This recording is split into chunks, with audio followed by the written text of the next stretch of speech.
बिस्मिल्लाहिर्रहमानिर्रहीम। अस्सलाम वालेकुम स्टूडेंट। आज का जो हमारा टॉपिक है वो है reading passage one test two है। और इसका जो हमारा टाइटल है वो है अलेक्जेंडर हेंडरसन। 1831 से लेके 1913 तक की उसकी लाइफ के बारे में हम बात करने लगे हैं। Born in Scotland, Henderson immigrated to Canada in 1855 and became a well known landscape photographer. उसकी ज़िंदगी बोर्न स्कॉटलैंड से लेके कनाडा तक की ज़िंदगी के बारे में हम लोग यहाँ पे पढ़ेंगे। Alexander was born in Scotland. 1831 was the son of successful merchant. His grandfather also Alexander. He founded the family business and later became the first chairman of the National Bank of Scotland. The family had extensive holdings in Scotland. The residents in Edinburgh owned 650 acres of farmland, about 35 miles coast. The family often stayed in Pescastle Hill, the large mansions on the northern edge of the property. The Alexander spent much of his childhood in the area, playing on the beach near Eyemouth or fishing in the streams. ये था हमारा introduction. इससे हमें समझ आइए कि उसकी life के बारे में यहाँ पे सारा कुछ बताया उन्होंने। हम लोग क्या करेंगे, कीवर्ड्स को अंडरलाइन करेंगे। कीवर्ड्स हमारे क्या हैं, डेट्स हैं, मंथ्स, ईयर्स और नाउन्स। मेरे साथ साथ आप लोग अंडरलाइन करते जाएं ज़रा।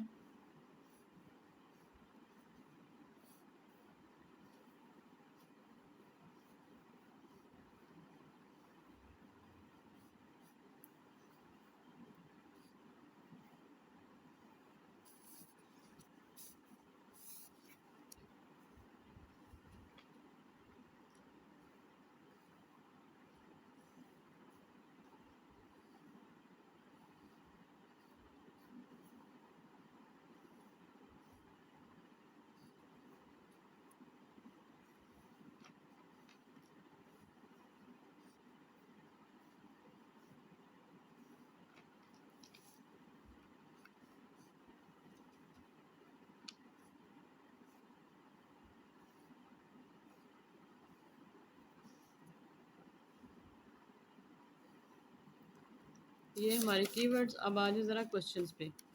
सबसे पहले जो हमारे क्वेश्चंस हैं वो है true false not given. 1 to 8 question है। True false not given. Henderson rarely visited the area around Press Estate when he was younger. जब वो जवान था। Henderson rarely visited the area around Press Estate when he was younger.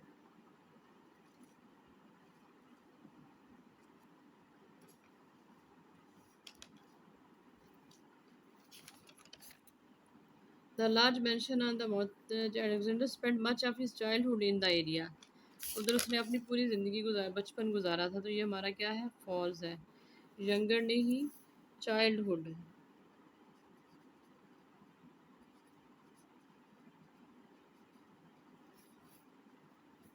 Next पे Henderson pursued a business career because it was what his family wanted.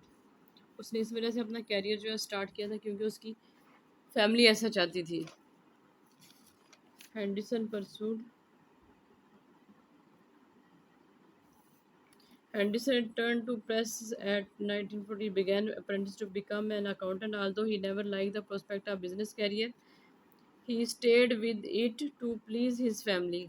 वो इसके साथ क्यों रुका था, वो अपनी फैमिली को खुश करना चाहता था। तो हमारा आंसर क्या है, ट्रू है। Henderson and Nordman were surprised by the results of their 1865 experiment. Henderson and Nordman were surprised by the results of their 1865 experiment. क्या वो सरप्राइज थे? हेंडरसन एंड नोटमैन दोनों किधर है? ये नोटमैन आ गया, इसके साथ हेंडरसन को भी आना चाहिए। यहाँ पे नोटमैन के बारे में बात हो रही है, हेंडरसन की बात नहीं हुई है। Henderson learn photography in Montreal around the 1857 and quickly took it. He became a personal friend and colleague of Scottish Canadian photographer. The two man made a photography excuse at Nigeria. ऐसी कोई बात ही नहीं हुई। तो हमारा ये answer क्या है, नॉट गिवन है। There were many similarities between the Henderson early landscape and those of Nordman. दोनों दोस्त बन गए थे तो उनकी जो सीनरीज थी ऑलमोस्ट सेम थी. They belonged to the same society and were among the founding members of the Art Association, chairman of the association first meeting, which was held in Noteman Studio in 1860.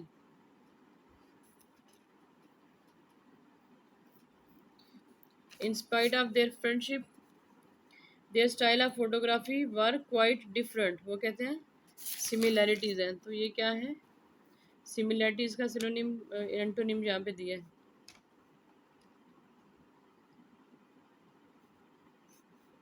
Similarities का antonym क्या है? Different. Answer क्या है हमारा? False है, क्योंकि वो similar नहीं थी, डिफरेंट थी. The studio that Henderson open in 1860 was close to his home. क्या होम की यहाँ पे बात की हुई है? 1866. ये आ गया 1866.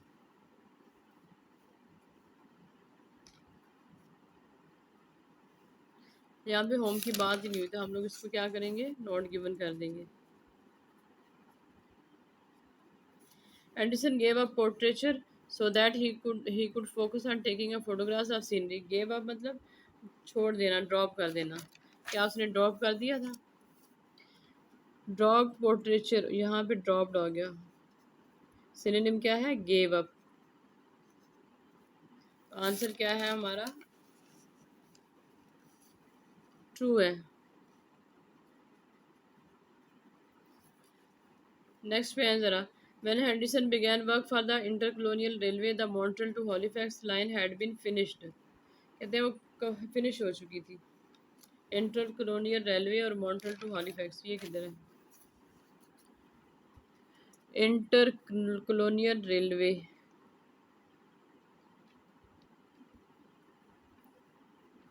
ये आ गया इंटरकोलोनियल railway.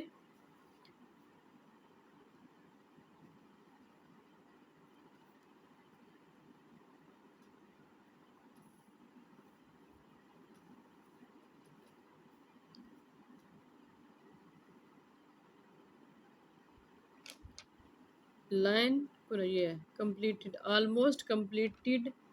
Almost completed line connecting. Almost, almost का मतलब होता है कि अभी कंप्लीट नहीं हुई थी. ऑलमोस्ट हुई थी, तकरीबन हो गई थी, लेकिन अभी कंप्लीट नहीं हुई थी. हमारा आंसर क्या है? ये कहते हैं line had been finished. Answer क्या है हमारा? फॉल्स है. Henderson last work as a photographer was the with Canadian Pacific Railway. Photographer का जो आखिरी वक्त था वो कैनेडियन पैसिफिक रेलवे के साथ था. ही continued in this post until 1870 when he retired completely from the photography. ये CPR है. आंसर क्या है हमारा? ट्रू है.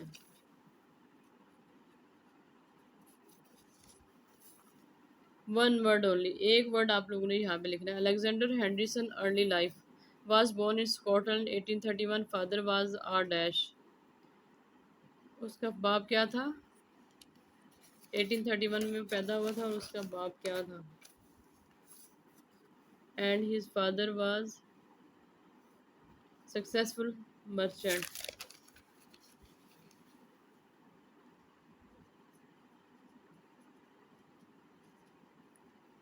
Start of a photographic career. Opened a photographic studio in 1866. Took photos of city life but preferred landscape photography. For people bought Henderson's photo because photography took up considerable time and dash was heavy. Time and the dash was heavy. क्या चीज़ heavy थी? Weight of the equipment.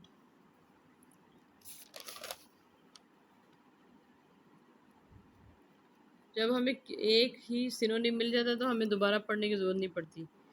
The photograph Henderson sold were dash are souvenir.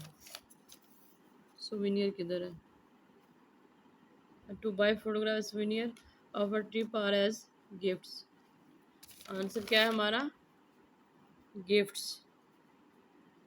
ये देख ले, sold were are souvenirs. The travelling as professional photographer. Traveled widely in Quebec, Ontario in 1870s. Took many trips along the eastern rivers in R dash. Eastern reverse in a dash traveled by canoe.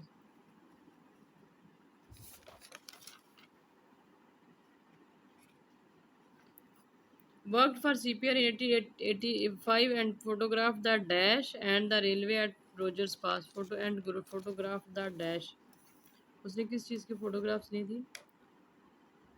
हमने search क्या करना है, कहाँ जाना है हम लोगों ने? CPR 1885, ये 87 है, यहाँ नहीं, इसके पीछे चले जाए। 1885,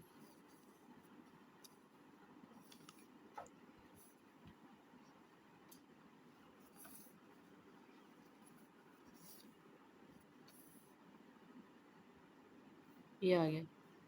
He went west along the Canadian Pacific Railway as far as Roger Pass in British Columbia, where he took photographs of the mountains. जिधर उसने mountains की photographs ली। तुम्हारा आंसर क्या है? Mountains। ये हमारे 13 क्वेश्चन कंप्लीट हो गया। ये था हमारा आज का लेक्चर। काइंडली मेरे लेक्चर को आप लाइक करें, सब्सक्राइब करें, अपने फ्रेंड्स को शेयर करें। जितना से जितना ज़्यादा शेयर कर सकते हैं उतना आप सबका बहुत ज़्यादा शुक्रिया। और इससे ये होगा कि मुझे मोटिवेशन मिलेगी और मैं आप लोगों के लिए ज़्यादा से ज़्यादा और लेक्चर्स लेके आऊँगी। बहुत शुक्रिया।